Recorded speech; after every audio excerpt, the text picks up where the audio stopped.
an inmate at Nash Correctional Institution. This call will be monitored and recorded for customer assistance, collection, or complaint procedures, or to block future calls.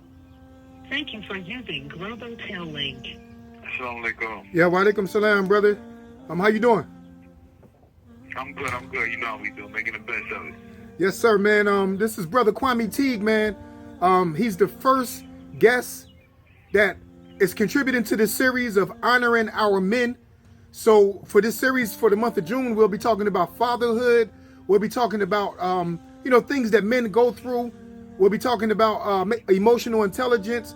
We'll be talking about some segments may have some talking about the difference between male and man and what manhood means and all of these things. So brother Kwame has a treat for us today, man. And what you got for us, brother?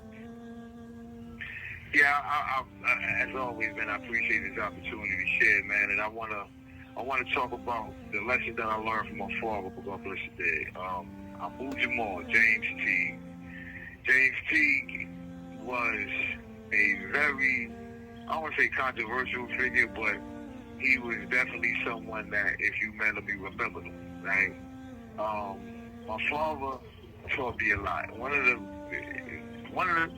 things I appreciate him the most for was my father actually was going to Princeton when I was born, and he had to do his dissertation. I don't think he could get his PhD, but I know that he had to do a year in a foreign country, and he did this year in Ghana, studying sociology. I want to say that's what it was.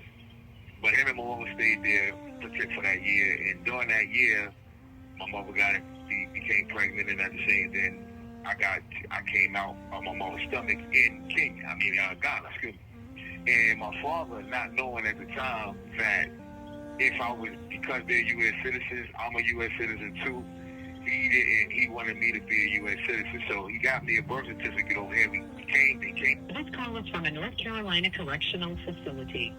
To this day, my birth certificate still say baby Teague, right? It was never because it was pre-written before I even came over here, because my father, back then it wasn't nothing to get a birth certificate.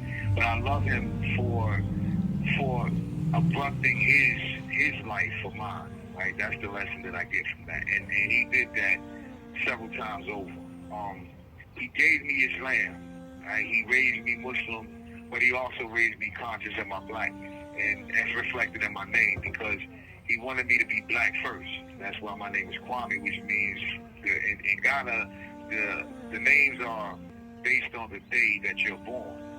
And because I was born on the 7th day, that's the significance of my name. But he wanted me to know that I was black first. And then he gave me my middle name, which is Jamal. And then he gave me my, religion came after that. And that's always been how he orientated me. He made sure that we knew our history. He made sure that we were immersed in the Islamic culture. He made sure that I knew who he was. And these things have translated into how I've been a father and a grandfather, because I focus in on making sure that my children know who they are, because this generation and the generation that's to come, many of them have lost connections with who they are because their parents did not value that.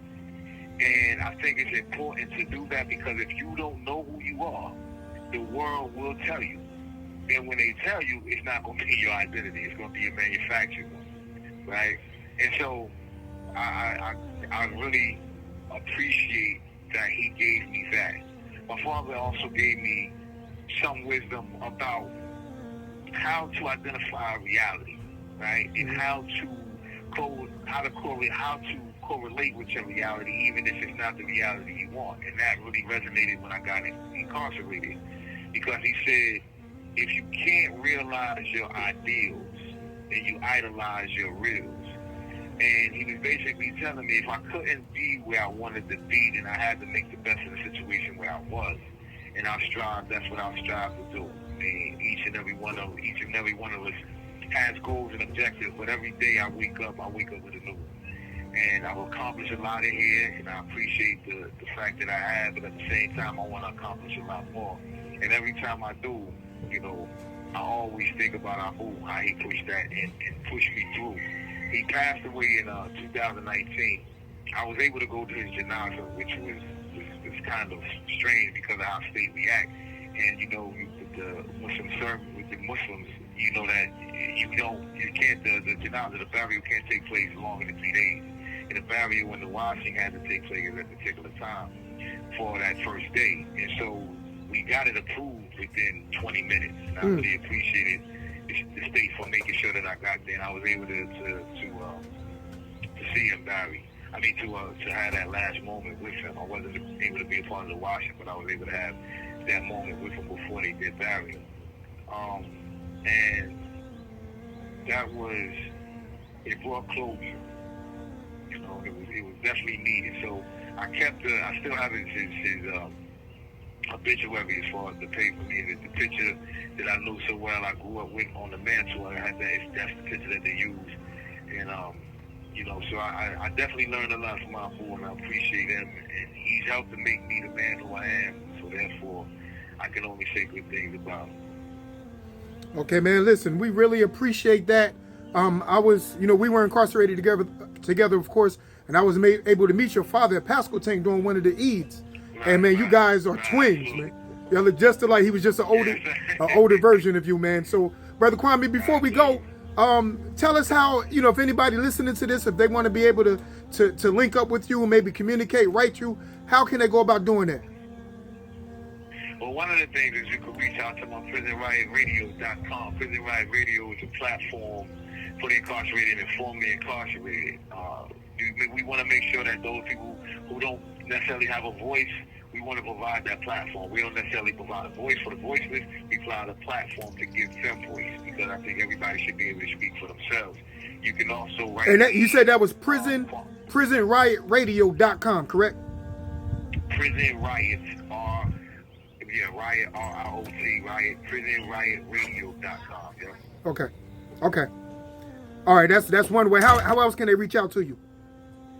They can also write me directly, Kwame Teague, 040-1897, P.O. Box 600, Nashville, North Carolina, 27856. Okay, man. Listen, we appreciate that. And for everyone listening to this, I'm going to put it in the comments. I'm going to put the contact information in the comments in case you didn't get it. We appreciate you, brother. Thank you.